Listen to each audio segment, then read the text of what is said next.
How's it going, everybody? Rybread here today, and I am going to bring you guys in this video everything we know about NHL 20 so far. The one thing I know, community's not happy. I'm here over on Reddit, and well, as you can read by these titles, not exactly great. Also, I thought this was hilarious. St. Louis, MI? That would be Michigan. So, not great. St. Louis and Michigan.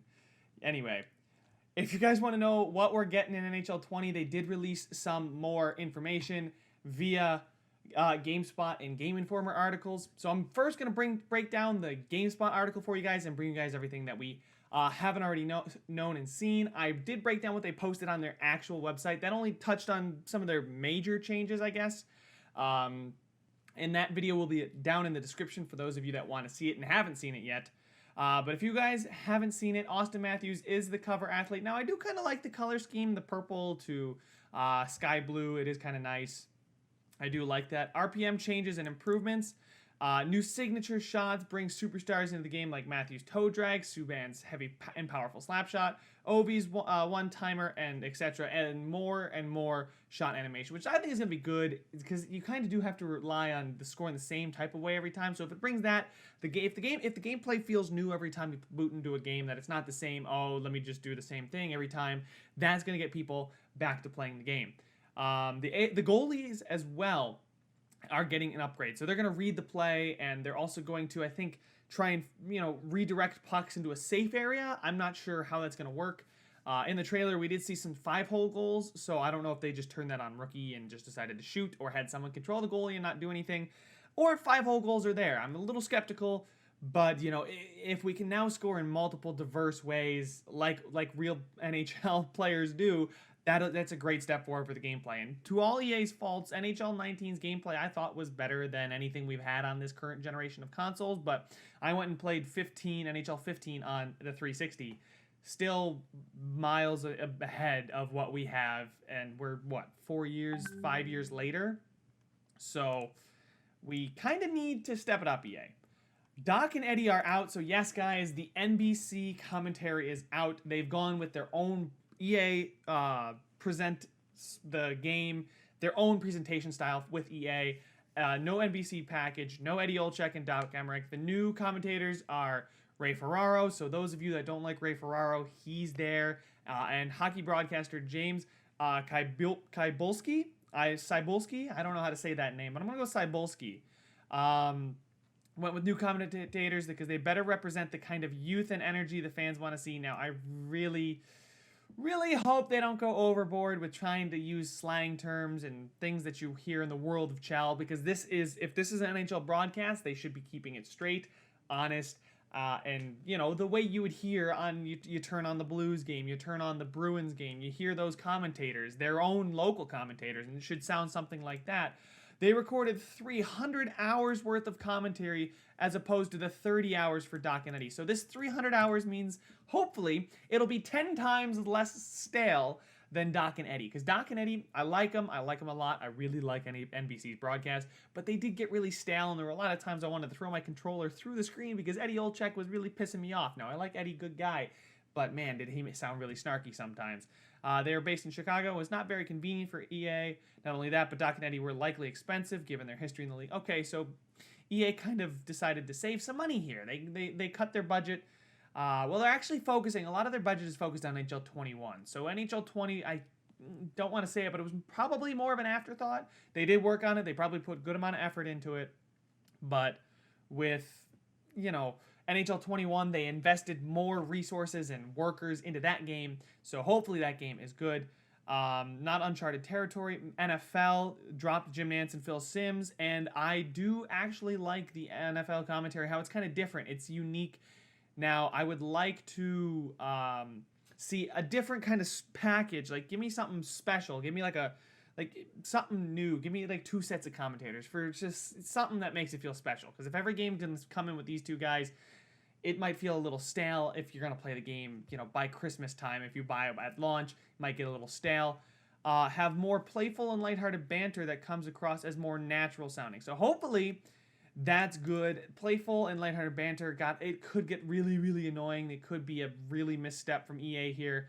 But if they're going to be more natural sounding, I would take it. I'd love it. less waffle boarded, more of actual play-by-play and insightful commentary into what I'm doing. So celebrity commentators and new graphics. Plans to bring in celebrity guests: Snoop Dogg, Will Ferrell, anchorman Ron Burgundy. Okay, at the Kings games, it helped bring more attention, and they're trying to do the same thing in NHL 20. So they, apparently at a Slide GameSpot noticed there was people like Snoop Dogg, Will Ferrell, Drake, and Wayne Gretzky, all as guest commentators. Now this is something that that 2K does, with their NBA 2K games.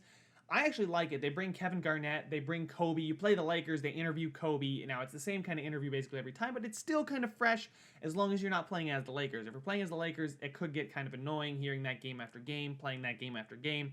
But you go on the road, you play the Lakers in their building, and you get to hear the Kevin Harlan interview Kobe Bryant, or you play in Boston, you hear Kevin Garnett and Kevin Harlan. They just kind of chat. It's an interview throughout the game. They do stop and call the game. That's where 2K's got it really, really well done.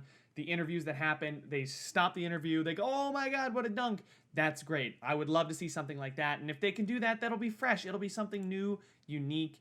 Hopefully they don't just bring Wayne Gretzky to, Dallas or the Florida Panthers just because Wayne Gretzky happens to be in town. They should probably let Wayne Gretzky do the Oilers games, Drake at the Leafs games, and then Snoop Dogg and Ferrell maybe at the Kings games somewhere out in California, Anaheim. I'm not too sure, but hopefully they kind of make it unique to the region.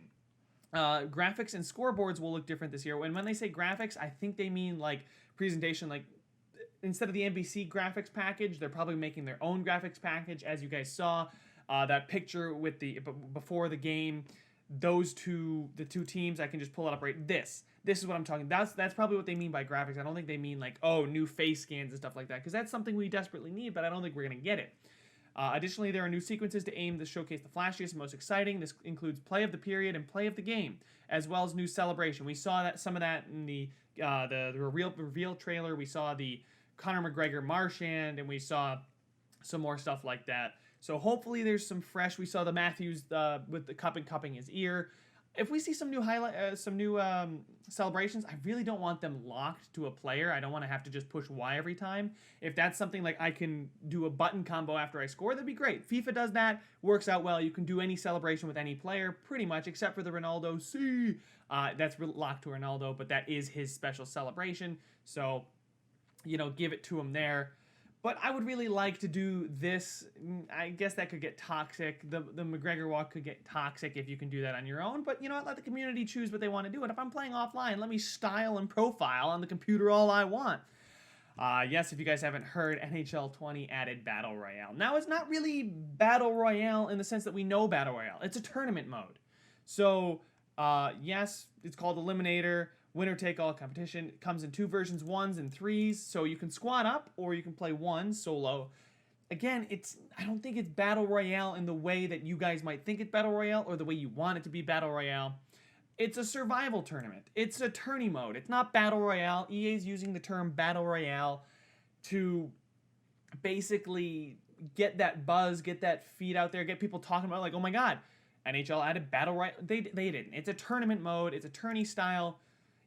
Basically, you just squad up with some guys, you play in a bracket, you move on to the next round, and then 81 players compete against each other until one player or one squad wins.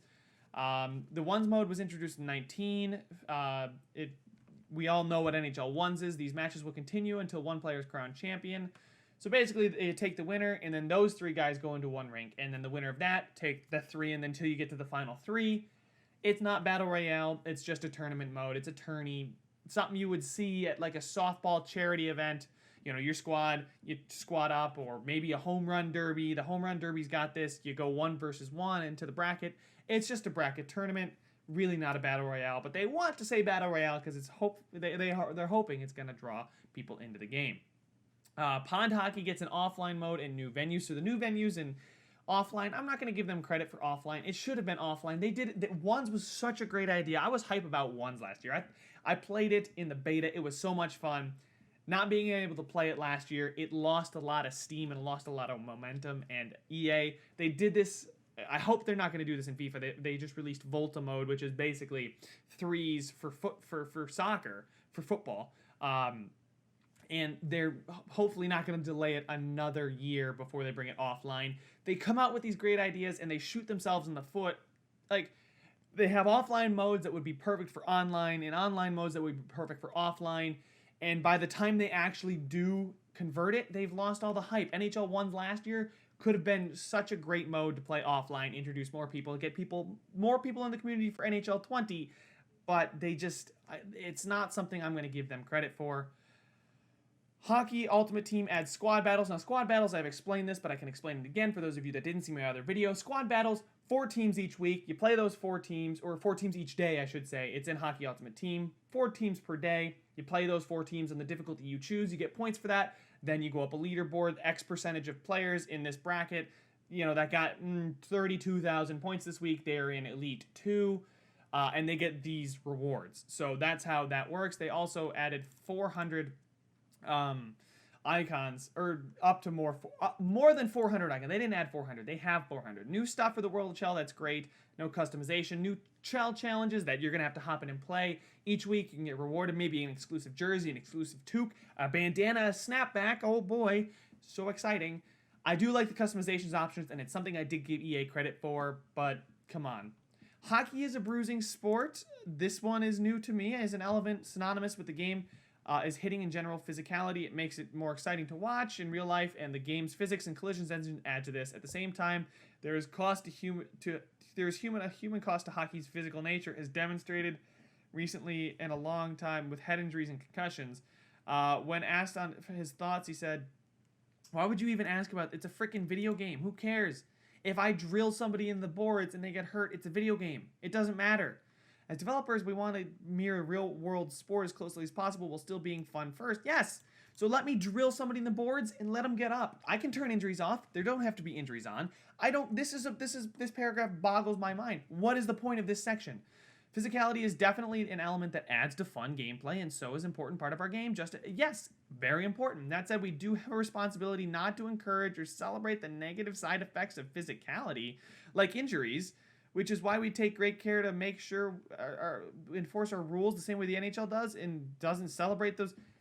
So does that mean the play of the game can't be a bone-crushing hit that leads to a turn? That's a play of a game in every game I've ever watched. They have a hit of the game.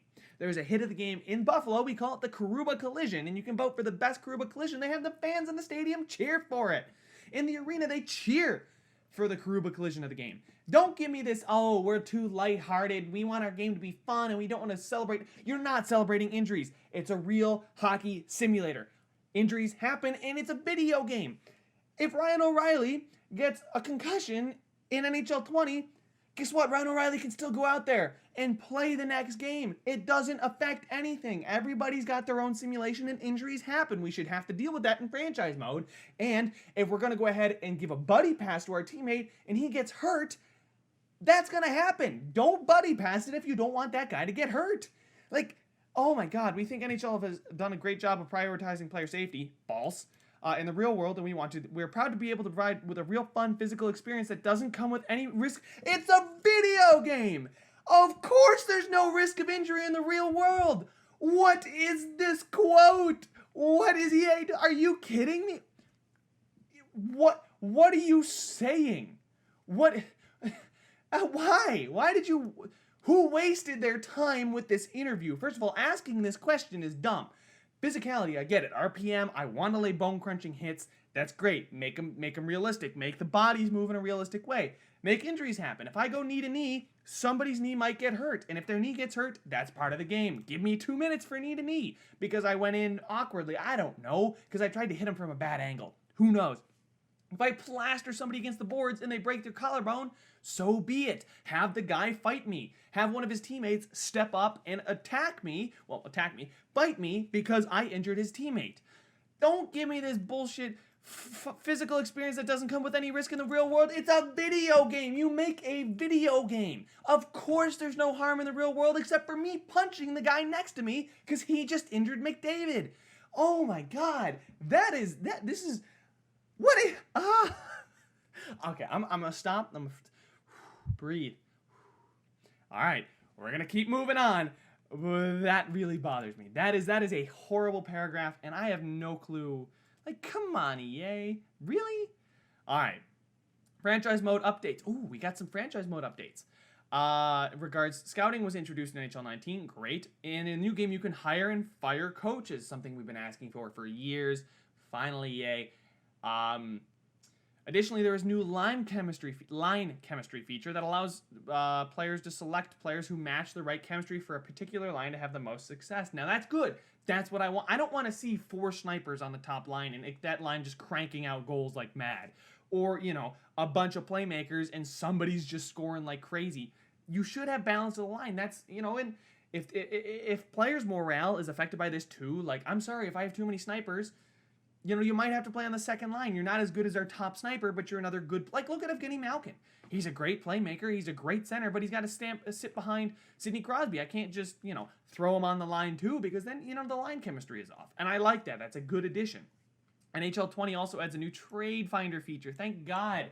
Oh, and hopefully they don't make dumb trades, because the amount of times I've seen horrible trades proposed to me by the AI is just ridiculous. So we'll see how their AI logic, and now the trade finder is going to be really nice, because I know there's plenty of times when I'm recording my franchise mode videos that it takes me like a good 5-10 minutes of just sitting there with dead air trying to find a trade that would go through. Now I can say, I want to get rid of this player. And what do you guys want to offer me? You offer him out to the league and you see what they get. Laborious process in 19 to make a trade, but CPU will now auto-propose trades when you choose to accept or reject. Alternatively, players can propose their own... no shit, thank you. I would like to say that there's no point to writing that sentence. If they removed the actual trade feature, that I couldn't make my own trades and only have the CPU, like, say, what would you give me for this? I would probably never buy another EA product if they removed an actual user-generated trade from the game.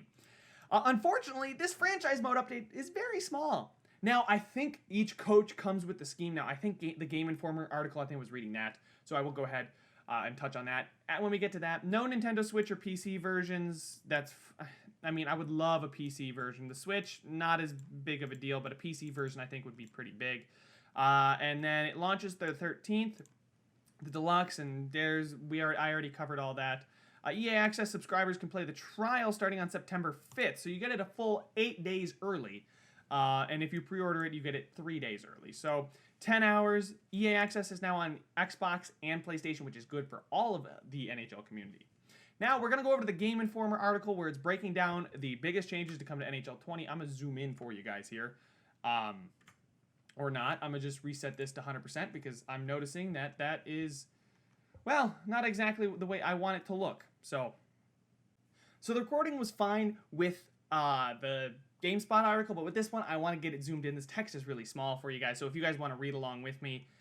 So we're going to go ahead and just look for the title. Yep, the signature shots, we know that. I don't think there's any new information in here. Stamkos' Sizzler, Laine's pinpoint shot, Matthews' half drag release. It's good to see those signature shots in the game. Hopefully everybody can pull these off, and they don't. I mean, maybe not everybody, but hopefully it's not just locked to these specific players, because I know in FIFA they do that with the running, and really 99% of the players in the game run the same way. It's just those handful of players run uniquely. So hopefully, I mean, everybody skates like McDavid, which it leads me to believe that some of these new shot animations, well, will apply to everybody, because they said 45, I think they said, but you know, they plan to have 10 to 15 signature shots in the game when the game launches. So they added a bunch, but I think a lot of them might be player locked. So hopefully they did fix the shooting, and that would be great. Contextual shot animations only it's just snipers. So there we go. There's basically saying player warp to a jarring animation just to shoot. That's fine. I'm glad they're fixing shooting. It's great. If you're not going to see awkward shovel shots from 40 feet out, you're not going to see some massive wheelhouse one-timers on short passes from that I've seen. So hopefully they do fix it, because it looks a little clunky. If they fix shooting, it's been ignored for years. Hopefully now it's going to be addressed. Goalies getting some love. We touched on this. 400 new save animations cover a wider range of shots, which is good. New glove shaves should cut down on the number of soft shots and passes that slip past the netminders, prevent those cheap rebounds and secondary chances from ending up in the back of the net. And EA introduces chest covers and more deliberate freezes. Okay, so maybe they won't have to just cover it with the glove. Maybe they can now actually cover it in unique ways. So that'll be good. It's nice to see them giving goalies some love. Goalies haven't gotten a lot of love lately. Puck pickups get another pass. Oh, wait. Does that mean it's not? Ooh, hold on. Let's read this. Some years it's been a lack of awareness at a player's feet. Yes.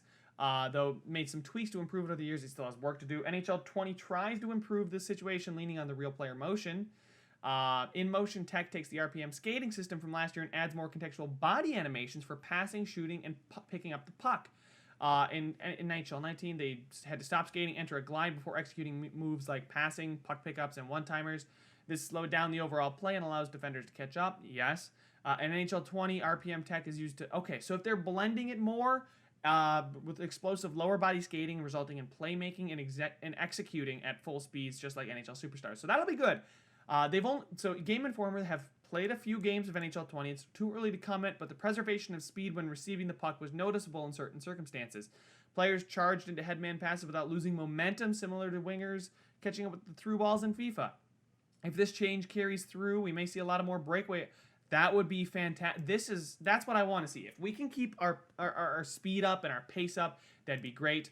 The Storm Surge, they spent time working on the Storm Surge, so Don Cherry called them a bunch of jerks for having a good time. Follows suit by a handful of team celebrations. Carolina will use them if you're using them in Play Now or Franchise, but your ESHL club can also unlock and activate them, which also leads me to believe that they'll be in the creation suite. So if you're creating a team, you might be able to do that as well. This is the new broadcasting package. St. Louis, just let's double check. State abbreviation MI is Michigan. Missouri, St. Louis, Missouri is MO. So yeah, St. Louis MI. Lol. Revamped broadcasting. Yes, we already talked about this. Play-by-play, James Cybulski is the play-by-play, and Ray Ferraro is the color. We knew that. They've already done a ton. They ditched the NBC license. Now could be them, like I said, just trying to cut costs. Guest commentators, we talked about this. Showed us in... Oh, personalities like Don Cherry. If Don Cherry in the game could be actually a lot of fun. Chance the Rapper and Drake, though none of these entertainers are confirmed to be in the game at this point. Okay. So they probably might showed an infographic of people that like these people, maybe exactly not in the game. More customization in the world of Chell, which is good. 15 objectives refresh every week below a variety bestow. Okay, cool. 15 objectives each week gives me a reason to go back into the mode and keep playing. That would be fantastic. I like reasons to keep playing. Give me something to grind for, please. Hut gets squad battles. We did that. New legendary cards animations. Okay, so good. We get new Hut animations. So if those of you that open Hut packs, we get new animations. Presentation starts listing stats like how many goals they've scored. Oh, that's cool. Or NHL award trophies. So if you have a chance to guess which stud, okay, that's interesting. So if you get, it's more of a spectacle. That would be, I do like it. FIFA, it's kind of nice. You can tell if you get a walkout, which means you get a really good player. Boards means you get a decent player, and nothing means it's probably a pretty bad player. The 4 outdoor venues. The second new rink is the park. Okay, so the first one is the farm, which is just anywhere in the Midwest. Second rink is the park in its urban location. It's Vancouver's Trout Lake Rink. The canal is a riff on the world's largest skating rink in Ottawa. And the peak is set on a mountaintop glacier. That's great. I can't wait to play ones offline. It's going to be so much fun. The coaching carousel comes to the NHL. Yeah, I mean, the Blues fired Mike Yeo and went to the Stanley Cup, so this is something that happens in franchise modes. I think it's going to be fantastic when my NHL 20 series comes out, if I do buy the game and they do entice me to buy it and the gameplay's good. It'd be great to see if maybe we need to let a coach go of a struggling team. Maybe his scheme doesn't fit. EA created 300 fictitious coaches. So there's no real coaches licensed, all with unique attributes, specialties, and schemes. The coaches affect the morale and performance of your players, and you can have conversations with them over the course of the season to promise or deny that they get that coveted upgrade they seek for the roster. Like with the new scouting system, former players can transition into coaching over time. That's a fantastic addition because you have those players and their faces. God, if Henrik Zetterberg retires and you can hire him to be the new coach of the Detroit Red Wings, that would be a fantastic addition. That makes me happy. That is a really good addition. And props to you, EA. Probably took a little bit longer than I would have hoped to finally get coaches in the game, but you know what? It's in there. and that's a fantastic addition. If I have a club a team legend, maybe Jack Eichel if I'm the Buffalo Sabres, or Austin Matthews if you are the Toronto Maple Leafs. You go through 10 years, 15 years, and they retire. They transition into coaches. How great would that be for them to lead your team to like 6 Stanley Cups over their career? And then the second they retire, they can become a coach and you can hire them. That is a great addition. I was not hyped about franchise mode, but actually reading that makes me a lot more happy with some of the minor additions. Now, there's no big additions like GM Connected, but that's great. After line chemistry was in NHL 06, but it's finally back. An inclusion of coaches. Every line is rated on how well it fits your coach's scheme. Have too many poor fits? Maybe it's time to exercise that trigger finger and fire the coach rather than make a flurry of trades. So if the coach doesn't fit your team, and I've seen that with the Sabres, the GM tried to build a slow marauding team, and then we tried to hire a fast coach, and the styles didn't mesh, and we still suck. So yeah, it's something that you have to deal with in real life as a GM. This GM mode, this franchise mode, that sounds really, really good. NHL finally has a trade finder. That's my reaction too, with the exclamation point at the end. Taking another page out of NBA 2K.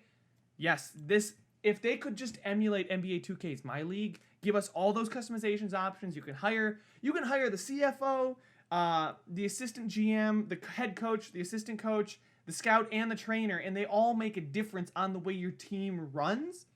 That's fantastic. I love it. I love those different changes, and I love the customizations options. They have rule changes. 2K's My League is probably the best offline franchise mode in sports gaming. Now, MLB The Show, pretty close. EA, way behind. Hopefully, this brings us closer with coaches that scheme fits. The line chemistry has to tie into your coach's scheme. They have that with Madden. You can change your scheme. You're not limited to one scheme. Based on whatever coach you have, but you can hire and fire coaches in Madden. Each one come with their own scheme, but you can just change it. So hopefully this matters. This makes a difference on who. So maybe the best guy out there, the team that everybody wants, is the guy that fits your team the best. So you're gonna have to get into a bidding war for him, and hopefully you don't just go, I want that guy, and they give you that guy. Hopefully there's some kind of like contract negotiation thing, and it impacts something. Who knows? And hopefully you don't need owner mode enabled to hire and fire coaches. That's what I really don't want, because I don't want to set jersey prices and concession stand prices. I just want to manage the team, fire my coach, and get on with it, because that's what a GM can do. A GM can hire and fire a coach. So hopefully that's in there. You can modify trades right from the menu. Yay! Players on the trade block and immediately see a selection of counter proposals. That's so nice that now if I put an upset player on the block, I can get immediate feedback. That's really nice, which should help lower the friction to mid-season roster improvement. That is a big point. It's going to make a franchise mode series that much more interesting and exciting that I can, I'm just thinking right now about my own series. If I put that at the end of a video, I get all of your guys' comments and suggestions. So Ones gets couch play, good for them. Not really, no applause. Thumbs up, but no applause, because it's something that should have been in the mode last year. It should have been an offline mode last year. EA track stacks over the lifetime of the mode as well as for individual seasons, so you can break sessions, so you can break down who reigns supreme. That's good. That's nice. It's going to be a great couch co-op or a couch versus mode. Something a lot of fun. Hopefully I can play online with my friends. I have friends in Vancouver, Toronto, etc. all across the United States here. So I kind of want to be able to play against them. Hopefully they don't have to be here. Hopefully I can invite them and we can play, ones. The three of us can play ones all against each other without having to be in the same room. Battle Royale comes to NHL kind of. It's not Battle Royale, it's a tournament mode. What's not in NHL 20? Oh, this is pinning for practice mode in ESHL. Have to wait another year. Maybe more. Good. Is aware of the awful online toxicity that pervades ESHL, but it hasn't built in the reporting tools necessary to help the community fight against it. Just reporting tools, a report button, boom, report abuse. Tell us why, and you have to type it out. And EA just goes back and looks at it. Come on. It is very toxic. I will admit there is a lot of toxicity in this community, which is unfortunate, because I want us all to be happy, and I want us all to get what we want from an NHL video game, which is not exactly what we're getting. Anyway, the team isn't making any structural changes to the player ratings this year, and it didn't work on any major overhauls for teammate AI or the system strategy system. So those things are a little bit neglected. Teammate AI wasn't too bad. I know the most aggressive creature in the wild is an AI defenseman at the blue line. They just come flying at you. But hopefully, with some of this new, you don't break stride, you can zip right around them. You'll be able to pick up the puck and pass and sooner. Puck pickups hopefully will fix all of that. The game should have a few more player likenesses, including a few refreshes for star players, but they weren't able to address the shortcomings in there in any major way. Really disappointing. We need likenesses. Last but not least, we noticed some gameplay systems that operate largely the same, such as face-offs and board play. The team is still working on fine-tuning the checking, particularly with balancing what should happen when the puck here gets pushed from behind. The nudges. Oh, God, they're still trying to figure out nudges. Stay tuned. All right, so from what it sounds like, franchise mode, I'm kind of happy and excited for franchise mode. Now, I know there's no GM connected. I'm sure we all would have taken GM connected over Battle Royale. This tournament mode. We're going to call it tournament mode because that's what it is. Versus Eliminator tournament mode, I would have rather had GM connected, but we'll see how it is. We've got the beta coming up probably in over a month. We've got EA access. I'll be able to give you guys my reviews of the game early, so you don't have to waste your money on it if it's really not that good. But let me know your guys' thoughts. Did anything in here catch your eye? Is there anything I missed that you guys want to see or talk about? Let me know. I am very excited to see what you guys have to say. I was excited to hear your thoughts on my last video. This is everything you guys needed to know so far about NHL 20. Leave a like if you enjoyed it. Subscribe if you want to see some more, and I will see you guys in the next one.